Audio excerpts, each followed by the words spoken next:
The house of Atreides fall, and your bloodline ends forever. Paul could see the future in Dune, so why did he let his father, Duke Leto, die? I've read all 23 Dune books, so you don't have to. Everyone assumes Paul's visions were too weak to save his father. He was just a kid. He didn't know what was coming. But the books tell a different story. Paul had prescient visions before he even set foot on Arrakis. On Caladan, Paul was already dreaming of the future. He saw Arrakis. He saw Chani, a girl he wouldn't meet for months. He saw landscapes he'd never visited that turned out to be exactly real. The text describes these visions as accurate, penetrating, and defying normal explanation. The Bene Gesserit tested him, and he surmounted more pain than any human in their records. Something extraordinary was already happening with this boy. Once on Arrakis, his visions sharpened. He saw what he calls terrible purpose, a wave of fanaticism spreading across the universe under his name. He saw the jihad. He saw the Atreides banner at the head of fanatic legions. He didn't see fragments.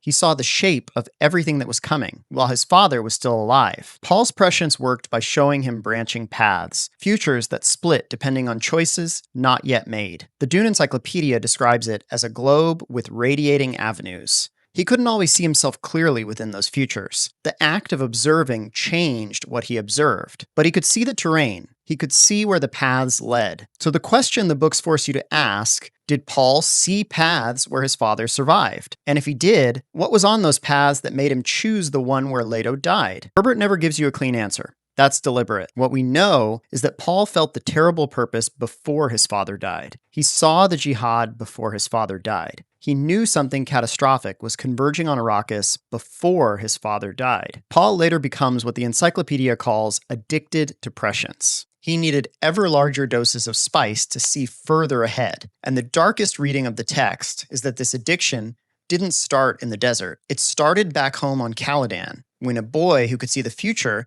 began calculating which futures were acceptable and which people were expendable. His own son later confirms that Paul was shown the golden path, the only future that saved humanity, and refused to walk it because it required him to sacrifice everything. If Paul could refuse to sacrifice himself to save the species, is it so hard to believe that he let his father die because the alternatives were worse? The movies show you a boy who lost his father. The books show you a boy who may have watched his father die because the futures where Leto survived led somewhere darker. Could Paul have saved his father, or was Leto always meant to die? Tell me in the comments.